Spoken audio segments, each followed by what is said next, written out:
ఆంధ్రప్రదేశ్‌లో వీళ్ళందరికీ కూడా ఇక ఈ రోజు నుండి కొత్త రూల్స్ అయితే మొదలు కాబోతున్నాయి. ఎవరికి ఏంటని వివరాలు తెలుసుకుందాము. ఆంధ్రప్రదేశ్‌లోని చికెన్ దుకాణాల నిర్వహణ, విక్రయాలపై రాష్ట్ర మాంసాభివృద్ధి సంస్థ కీలక నిర్ణయాలు తీసుకుంది. అక్రమ వ్యాపారాలు అలాగే నాణ్యత లేని మాంసం విక్రయాలు పెరుగుతున్న నేపథ్యంలో ఈ సంస్థ కొత్త లైసెన్సింగ్ విధానాన్ని అయితే ప్రవేశపెట్టాలని నిర్ణయించింది.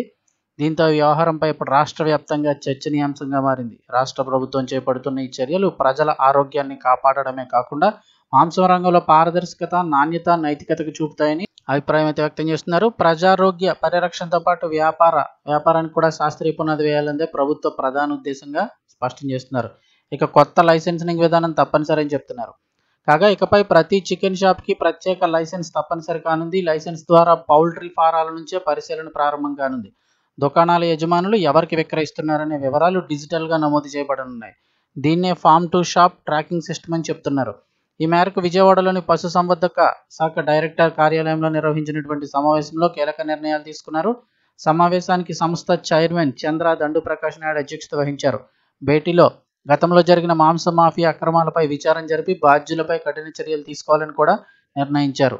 ఇక రాష్ట్ర ప్రభుత్వం చూసినట్టయితే ఆంధ్రప్రదేశ్ లక్ష్యంతో మాంసం వ్యాపారాన్ని క్రమబద్ధీకరించడంపై దృష్టి సారించింది.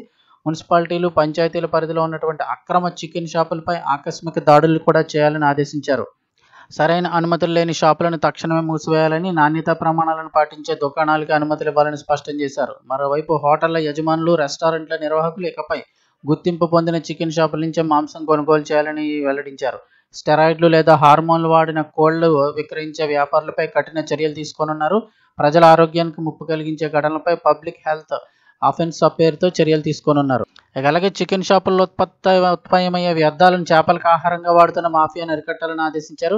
ఈ వ్యర్థాలను ప్రత్యేక బయోహాజర్ కంటైనర్లో సేకరించి పర్యావరణ ప్రమాణాలకు అనుగుణంగా పారవేయడానికి పశుసంవర్ధక శాఖ కొత్త మార్గదర్శకాలు రూపొందిస్తుంది.